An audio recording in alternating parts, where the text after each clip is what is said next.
ನಮಸ್ಕಾರ ವೀಕ್ಷಕರೇ, ಕನೆಕ್ಟ್ ಕರ್ನಾಟಕಕ್ಕೆ ಸ್ವಾಗತ. ನಾನು ಯೋಗೇಶ್ ಈಶ್ವರ್. ವೀಕ್ಷಕರೇ, ಜನಾರ್ದನ ರೆಡ್ಡಿ ಅದೇನು ಆಟ, ಅದೇನು ಆರ್ಭಟ. ದಕ್ಷಿಣ ಭಾರತದಲ್ಲಿ ಮೊದಲ ಬಾರಿಗೆ ಕಮಲ ಅರಳಬೇಕಂದ್ರೆ ಯಡಿಯೂರಪ್ಪ ಅವ್ರು ಎಷ್ಟು ಕಾರಣನೋ ಜನಾರ್ದನ್ ರೆಡ್ಡಿ ಅವರು ಅಷ್ಟೇ ಕಾರಣ. ಆ ನಂತರದಲ್ಲಿ ಆಗಿದ್ದೆಲ್ಲವೂ ದುರಂತ, ಈಗಾಗ್ತಿರೋದು ದುರಂತಾನೆ.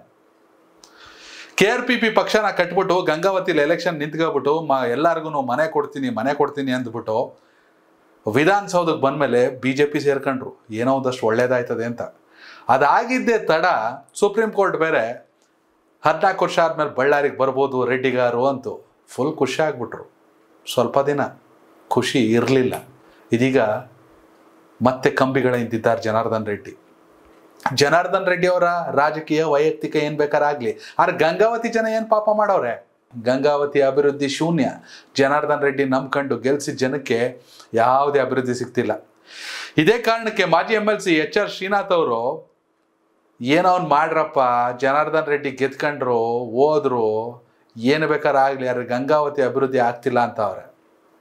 ಏನ್ರಿ ಆ ಮನುಷ್ಯನ ಇತಿಹಾಸ? HR ಶ್ರೀನಾಥ್ ಎಷ್ಟೋ ಜನಕ್ಕೆ ಗೊತ್ತಿಲ್ಲ ಹೆಸರು. ಈ ಹಿಂದೆ ರಾಯಚೂರು ಕೊಪ್ಪಳ ಒಂದೇ ಲೋಕಸಭಾ ಕ್ಷೇತ್ರ ಇತ್ತು. 4 ಬಾರಿ ಸಂಸದರಾಗಿದ್ರು HG ರಾಮುಲು ಅವರು.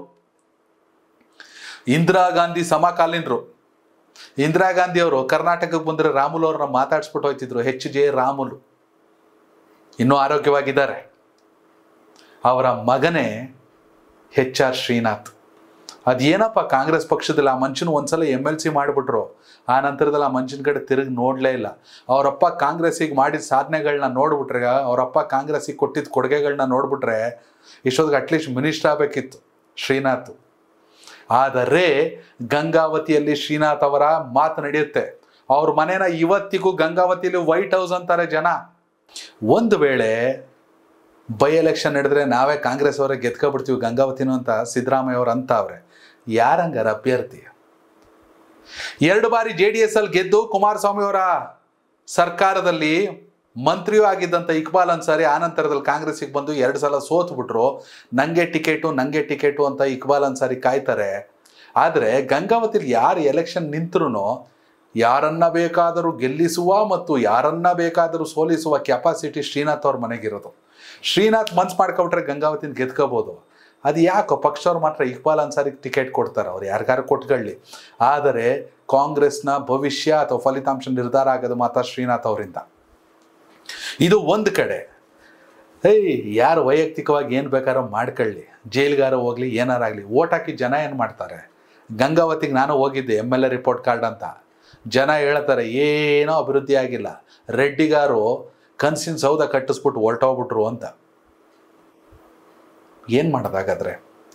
ಇವೆಲ್ಲ ಒಂದು ಕಡೆ ಶ್ರೀನಾಥ್ ಅವ್ರಿಗೆ ಟಿಕೆಟ್ ಕೊಡಬೇಕಾ ಅಥವಾ ಅನ್ಸಾರಿಗೆ ಟಿಕೆಟ್ ಕೊಡಬೇಕಾ? ಎಲೆಕ್ಷನ್ ಅನೌನ್ಸ್ ಆಗಲಿ. ಆದರೂ ತುಂಬ ದೂರ ಏನಿಲ್ಲ ಅಲ್ವ. ಬೈ ಎಲೆಕ್ಷನ್ ಆಗಿಲ್ಲ ಅಂದ್ರೆ 28ಕ್ಕೆ ಎಲೆಕ್ಷನ್ ಆಗಲೇಬೇಕಲ್ಲ. ಇವೆಲ್ಲದರ ನಡುವೆ ಸಂಗಣ್ಣ ಕರಡಿ ನಾನು ನಿಂತ್ಕೋತೀನಿ ಅಂತಾರೆ. ಇನ್ನೊಂದು ಕಡೆ ಶಾಸಕರು ಸಚಿವರು ಒಂದೇ ಮನೇಲವ್ರೆ. ರಾಜಶೇಖರ್ ಇಟ್ನಾಳು, ರಾಘವೇಂದ್ರ ಇಟ್ನಾಳು, ಅವ್ರ ತಂದೆ ಬಸವರಾಜ್ ಇಟ್ನಾಳು. ಬಸಟಪ್ಪ ಅಂತಾರೆ ಪ್ರೀತಿನ ಜನ. ಅವ್ರು ನಾನು ನಿಂತ್ಕೋತೀನಿ ಅಂತಾರೆ. ಗಂಗಾವತಿ ಅಭಿವೃದ್ಧಿ ಆಗಬೇಕಂದ್ರೆ ಕಾಂಗ್ರೆಸ್ಸಲ್ಲಿ ಹೆವಿ ಕಾಂಪಿಟೇಷನ್ನು. ಯಾರು ನಿಂತ್ಕೋಬೇಕು? ಜನಾರ್ದನ್ ರೆಡ್ಡಿ ಅವರು 2028 ಎಲೆಕ್ಷನ್ ಮಾಡ್ತಾರಲ್ಲೋ ಗೊತ್ತಿಲ್ಲ. ಅದು ನ್ಯಾಯಾಲಯ ನಿರ್ಧಾರ ಮಾಡುತ್ತೆ. ಅವರ ಅದೃಷ್ಟವು ಕೆಲಸ ಮಾಡಬೇಕು. ಹೀಗಾಗಿ ಗಂಗಾವತಿ ಅಭಿವೃದ್ಧಿ ಆಗ್ಬೇಕಂದ್ರೆ ಯಾರು? ಶ್ರೀನಾಥಿಗೆ ಯಾಕೆ ಅವಕಾಶ ಸಿಗ್ತಾ ಇಲ್ಲ? ಗಂಗಾವತಿ ಜನ ದಯವಿಟ್ಟು ಈ ವಿಡಿಯೋ ಬಗ್ಗೆ ನಿಮ್ಮ ಅಭಿಪ್ರಾಯ ಕಾಮೆಂಟ್ ಮಾಡಿ. ಧನ್ಯವಾದಗಳು. ಕನೆಕ್ಟ್ ಕರ್ನಾಟಕ, ಇದು ನಿಮ್ಮ ನೆಟ್ವರ್ಕ್.